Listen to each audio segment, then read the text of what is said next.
that. So let me welcome Masssad Ayoob.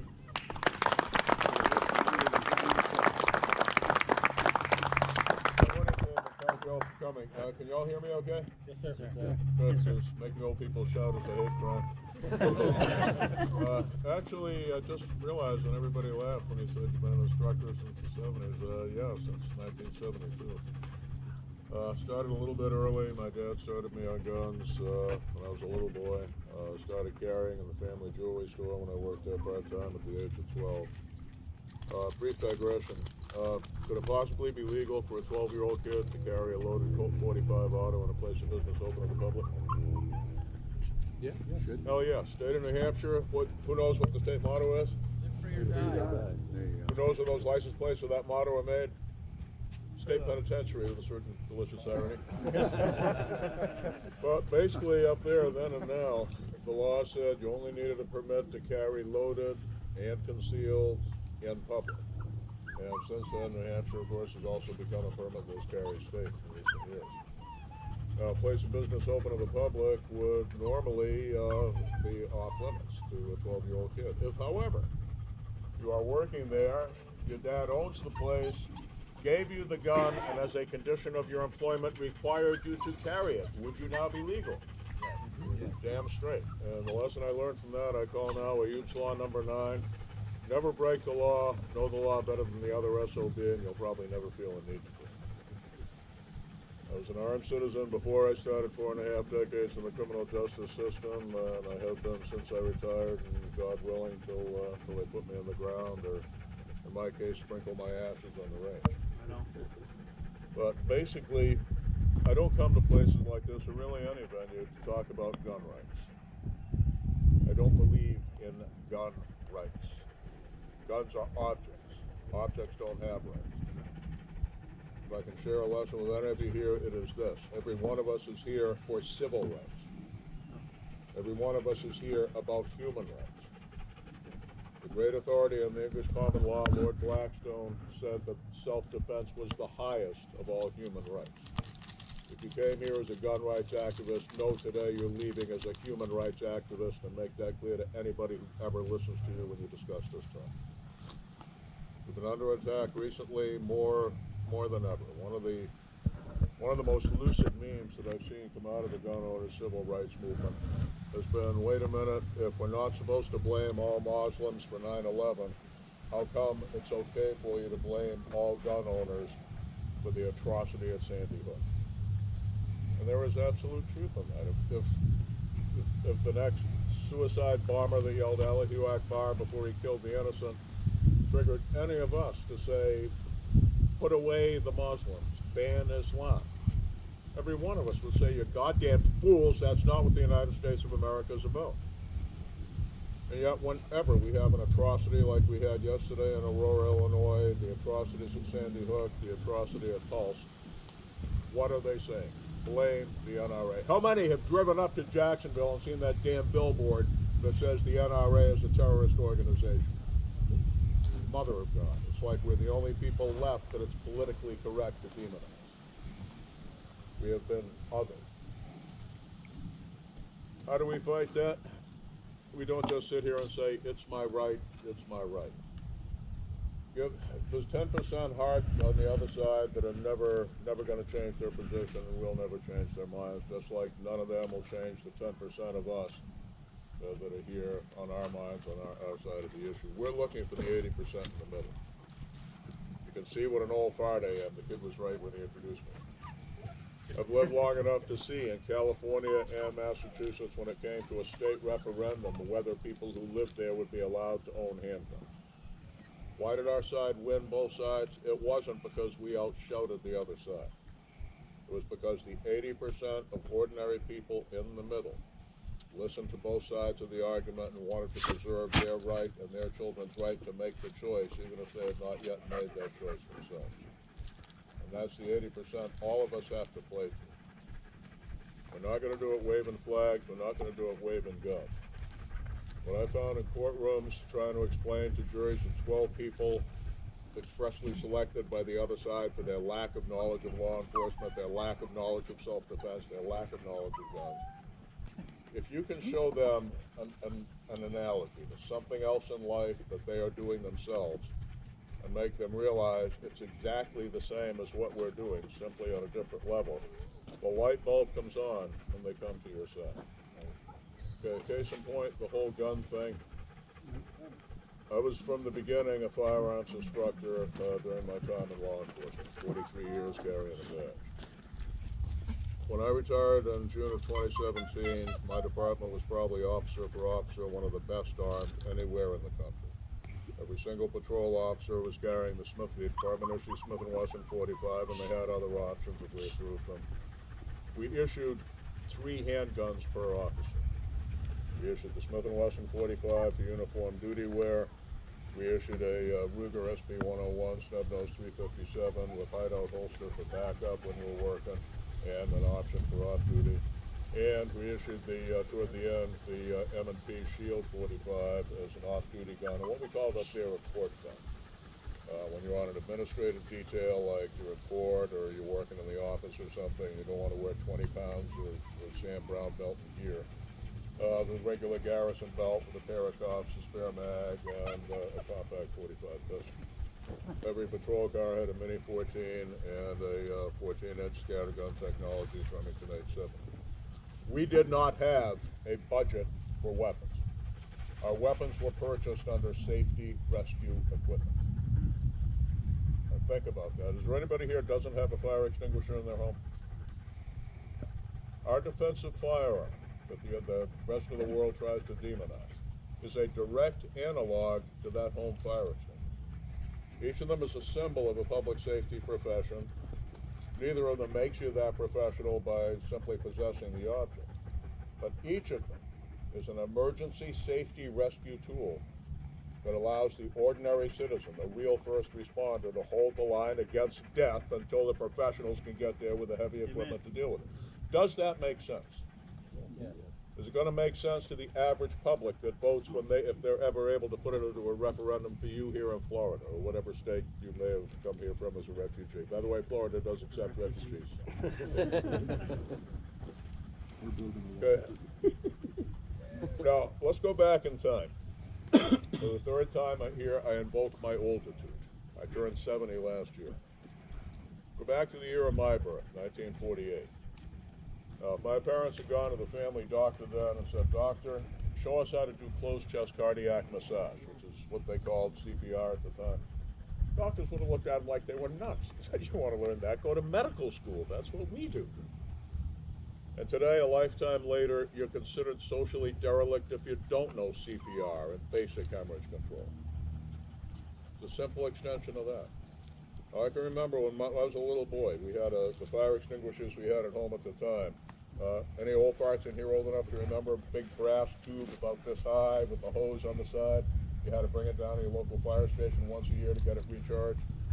First time I went down to the station with my dad, I was struck by how many of the firefighters patted him on the back because he was the only guy in the damn area who wasn't a firefighter and kept one in his home. Yet today you're considered derelict insofar as your family's safety if you don't have fire extinguishers. Why? For the exact same reason we keep and carry firearms for self-defense. The time-space continuum. Okay, when you see an atrocity like yesterday in Illinois, okay, you see the image on the screen of the evil guy holding the gun. That's one of the enemies. The other enemy is right here. Average response time in America for emergency official first responders, police, fire service, paramedic, averages about 11 minutes. Now, yesterday in Aurora, they were there quickly. They were there within 4 minutes. By that time, there were already 5 people dead. When they got there, when the people that Nancy Pelosi says trust to save your life, the magic rescuers got there, they instantly came under fire because every mass murderer knows when he does this in a public place, police will respond, they will come in a certain predictable direction, and he can ambush them there. You saw it in November in California, the guy who shot down the police officer as he entered the country bar shooting scene in California. You saw it here in Florida, for God's sake, a couple of years ago in the Pulse massacre, when the first responding officers came under fire as they made entry at the front door. In either of those places, any of those places, had there been someone inside with a concealed weapon unknown to the offender, who could have taken them from any direction by surprise, it would have been extinguished there like a fire being extinguished on the kitchen stove with a family extinguisher and $200 or $300 smoke damage. Instead of waiting 11 minutes for the fire truck to get there, then the entire building's involved, people are dead, there's nothing left but ashes in the chimney. How many medical professionals do we have here, medically trained people? How long, once my heart stops beating, how long before irreversible brain death? 3 minutes. Okay, 3 minutes divided by 11-minute response time, carry the 1. Okay, which is why we know CPR. Okay, which is why we all know basic first aid. The firearm is simply an extension of that. Whether it's the one you carry on your hip, and why don't we carry fire extinguishers? Because they don't make one small enough and comfortable carry, damn it. How many of you would, if you could? If they made a fire extinguisher the size of a mace canister, how many of us would carry the damn thing? So be able to explain that. They ask you, why do you carry a gun? The answer is not because I can. Too many of our people say that, lose that, because that's seen by the public as the explanation of the bully. How many of us ever peeled a big kid off a little kid and said, why the hell are you doing that? And the kid says, because I can. How many cops or former cops do we have here? How many of us ever arrested a domestic violence guy, and when he's in the patrol car, you ask him, why the hell do you treat that woman like that? Because I can. Not for the language of the bully. The answer is in one word. We carry because of responsibility. Any of us knows these things can happen. Or do we carry because we expect it to happen? Hell no. Hell no. The best answer for that comes from one of our finest instructors in today's world in this discipline, John Hearn. He was the one who classically said, it's not about the odds, it's about the stakes.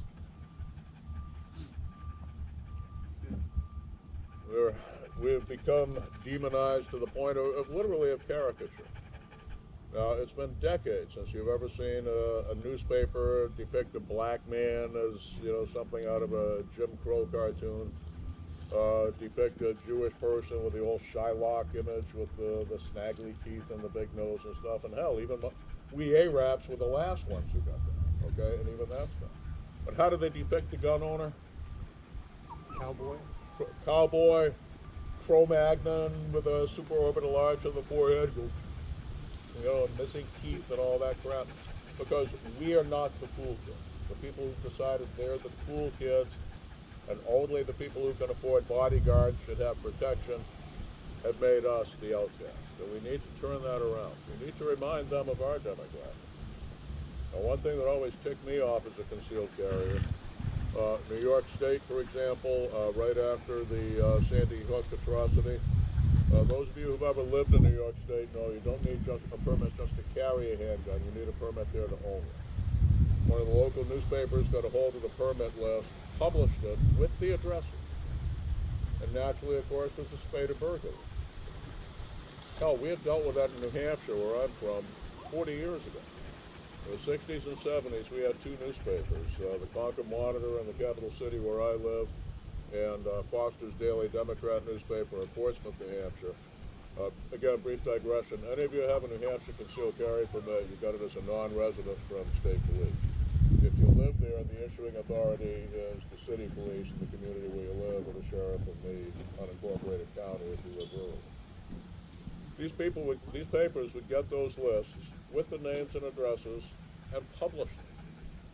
And every time, within days, there would be the burglaries at those addresses. Sometimes nothing but the guns taken. I mean, it was obviously fraudulent. We'd ask them, why are you stigmatizing us like this? My God, you don't publish the names of registered sex offenders who warn the community.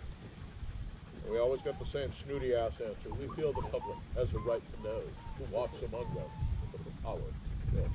We had to go into the New Hampshire State Legislature and get legislation passed to make that information need to know only. Well, you know one good thing that came out of it? And it came out of it when New York, it was either New York or the New Yorker magazine in New York City, probably late 60s, early 70s. Got a hold of the carry permit list there. What you saw in each place was a very heavy tilting of tons of MDs. tons of attorneys. Usually damn near every judge in the city, highly paid executives, etc., etc. If nothing else, that reminded them, lose your stereotype of the toothless hick carrying the gun. Because we encompass the entire socioeconomic spectrum. We encompass the entire spectrum of color and of gender. Okay, now Rick Ector was unable to be here today because of his mother's death. But he and many, many other African American advocates of the Second Amendment have been doing tremendous work around the country. Aaron Paulette could not be here. Aaron led the Blazing Sword program in the LBGT community, training armed self-defense against gay bashers, against basically people like the monster who committed the massacre at Sandy Hook. Okay. One thing that bothers me a whole lot with the gun owners' rights movement, damn Democrats this, they're not Democrats, they're demon rats, blah, blah, blah, blah, blah. Liberal this, libtard that. Guys, there is an entity known as the Liberal Gun Club that's doing a whole lot of good. Okay, back in the day, some of our strongest Second Amendment advocates, the late Professor Don Cates, who was a good friend of mine, Mark Benenson in New York, who was head of Amnesty International, were super pro-gun owner civil rights advocates. Charlton Heston, for God's sake, marched with the Freedom Riders in the 1960s. We need to remind the world that if you identify as a liberal, then damn it, liberal should mean everybody has the right to defend themselves, not just Nancy Pelosi behind her 10-foot wall of her multi-million-dollar estate surrounded by her bodyguards, not just Bloomberg and his heavily armed bodyguards with MP5K submachine guns in their attaché cases. So essentially, we need to remind the world who we are. We've got to get past that old bullshit stereotype. One of the things that struck me many years ago when I started teaching private citizens, my first class in California was in Long Beach. They thought it was kind of news that somebody who trains police is coming in to train private citizens who carry guns. And they sent a guy from the LA Times to cover it. And I figured, look, don't stonewall, let them see who the hell we are. Right. Now, there was also a class of about 30 people like y'all. And they lived, for the most part, in the Los Angeles area and knew that, it was a totally anti-gun newspaper. And I told the reporter, here's the deal. Class has got to approve you first. So I'm going to introduce you, tell you who they are, and they'll have some questions, and I expect you to give them answers. Do we have your promise nobody's name or photograph is going to appear without their permission? He says yes. I introduced them, and whoa, it was like feeding an antelope to a pack of lions. It's like, damn it, your newspaper this, your lying newspaper anti-gun that. How come your anti-gun publisher has a license to carry a gun and everybody knows it? And he said, hey, don't shoot me, all right? I try not to do drama, but every now and then you just can't resist. I slam my hand down on the table and I say, God damn it, Paul! If this was a gay rights rally, would you have looked at them and said, don't touch me?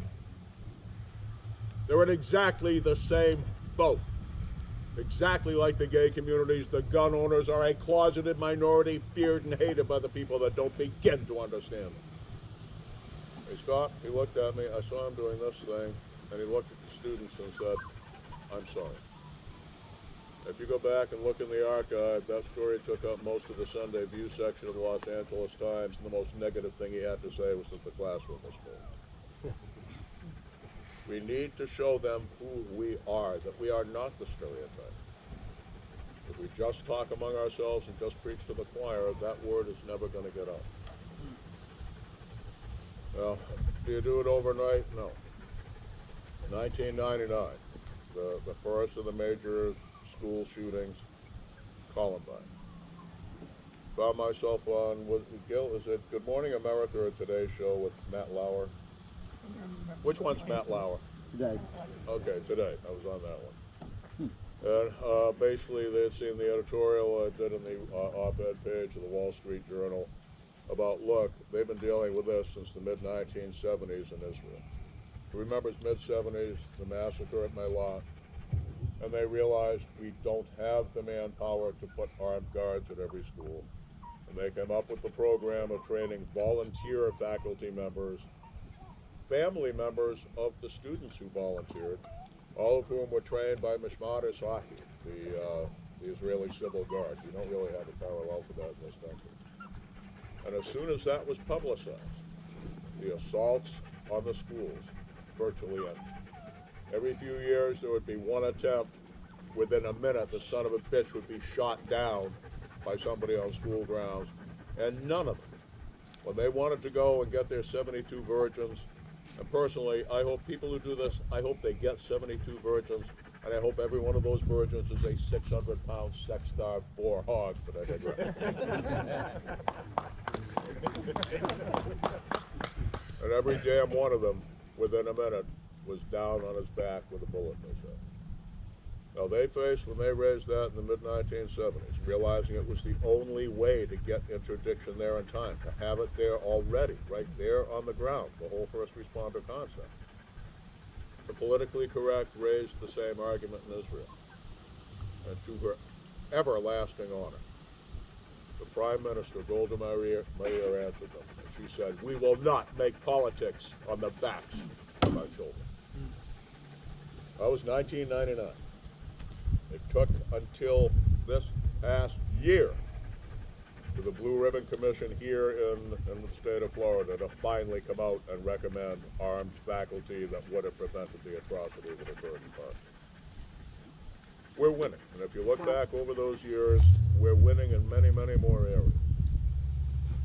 Okay, go back to, let's say, halfway back through this whole fart's life. Go back 35 years. There were at least 7 states where there was no provision for the ordinary citizen to carry a gun in public. There were still more that had the may issue, and may issue then was the paradigm. That was how most states did a concealed carry permit. And may issue, not everywhere, but in many places, had become a code word where we'll give you the permit if you're white, male, rich, politically connected, and especially if you contributed to the the mayor's campaign. Okay, the shell issue states like New Hampshire were rare, and there was a single no permit required state, the state of Vermont, which coincidentally, virtually every year was the lowest violent crime state per capita in America. You would have thought somebody might have correlated that at some point. And I know somebody's going to say from the other side, correlation is not causation, right? What is correlation? It's a clue! Now that's a professional opinion from law enforcement. That's from one guy with 45 years behind the badge. Yeah. And a hell of a lot more, frankly. One thing you got to remember when you see the high-profile chiefs of police, when you see the sheriff of Broward County, okay, say, "Oh my God, we don't want you running around carrying guns." Bear in mind, city police chiefs are appointed officials. Normally in law enforcement, civil service protection ends at the rank of captain. Anything higher than that, you serve at the pleasure of the appointing authority, which means if you do not dance on the puppet strings of the mayor who appointed you, you get demoted, you lose a huge chunk of your pension, and you're no longer behind that nice mahogany desk with a nice fat salary.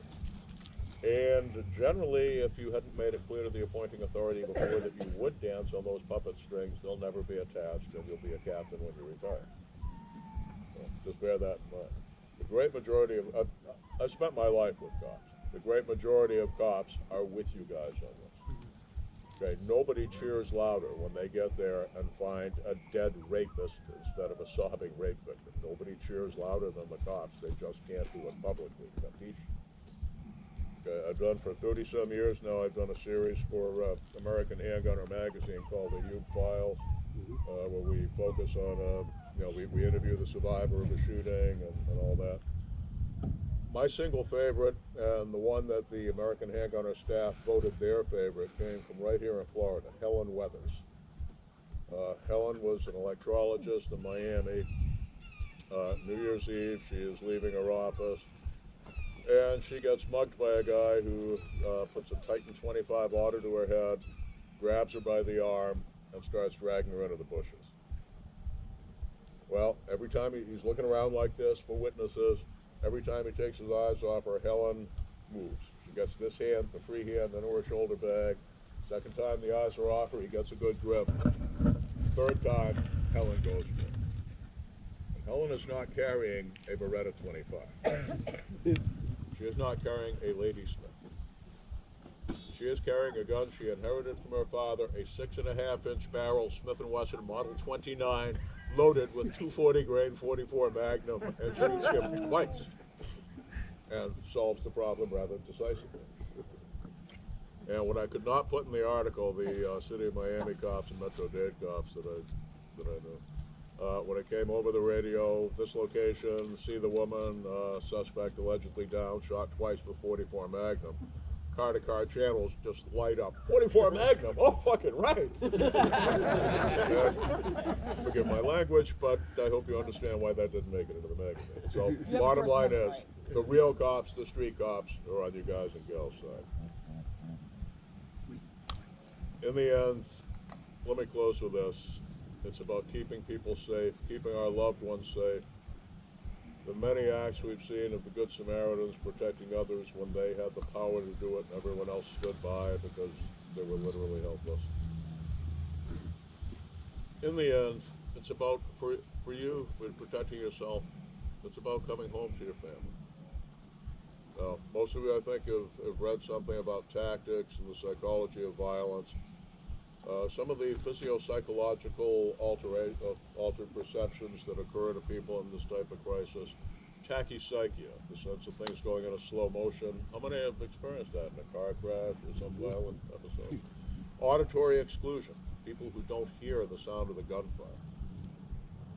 One of the others that's little known, and it would bear further exploration, is the sense of one's life passing before their eyes. When I was a little kid, I'd read about that and everything from Reader's Digest to Men's Adventure magazines. Guy's about to die, and he said, my life flashed before my eyes. Let me ask you now, how many of y'all have had that experience? Keep the hands up, because I'm going to ask you a second in a minute. Two, keep the hands up so I can count. 1, 2, 3, 4, 5. Thank you. 5. And that's about what I see out of a group like this. I'm going to ask you all in a second what I've asked others. What were the images? What were the images? You were 30 years old, 40 years old, 20 years old, whatever. There wasn't time for it all. In those seconds, when you thought you were going to go into the void, what were the things that were so important to you that your brain said, we've got to look at them one last time? Okay. I'm still waiting for one of them to say, oh, I flash back to getting my Life Achievement Award at the podium. I flash back to the prettiest girl I ever... the biggest deer I ever shot. None of them. Every damn one of them told me what you just said. They saw the images of the faces of their mothers and their fathers and their lovers and their sons and their daughters. And in the end, that is what we fight for. You are independent people. You're proud of your independence. There's one reason that you carry guns. It ain't just about you. Now, I don't go door to door and, with one of my books and say, hi, I'd like to talk to you about your self-defense belief system. Have you heard the good word? Okay, but how many of us have had the discussion about self-defense with somebody, and you get the answer, a gun? Own a gun for self-defense? I'd rather die than kill another. How many have actually heard that? Oh, yeah. Okay. Okay. I tell people, okay, I'm not my brother's or my sister's keeper. Okay, it's your life, right? It's your life, isn't it? If you own your own life? Raise your hand if you own your own life. Ooh, that many. So that many of you don't have kids, then? That many of you aren't married? That many of you don't have living parents? Maybe I didn't ask it right. How many of you have somebody you can think of who it's desperately important for you to still be alive and be there for them tomorrow? Okay. And if those are the images we see when we are at the edge of that precipice, does it not make sense that those are the ones we're fighting for? And if you can articulate that to the people that judge you, the people who judge you now in the sociological debate that the pundits tell us, is probably the most vehement debate in America this side of abortion. If you can explain that to the 6 to 12 people who might judge you afterwards, I don't think that's going to hurt a damn bit. But the answer is I don't carry a gun so I can intimidate people. I don't carry a gun because I want to hurt anyone any more than I learned CPR because I want someone to have a heart attack, any more than I bought that fire extinguisher because I want my home to catch fire. I carry that gun so I can spare my parents the unnatural grief of burying a child. I carry that gun so I can be here for every child I brought into this unforgiving place to help them with it for as long as I can, and my grandchildren, and now at my age, our great-grandchildren. I carry that gun so I can fulfill a covenant I made to another person. We're going to grow old together and take care of ourselves. And in the end, if you can explain that, maybe they'll understand you a little better than they do now.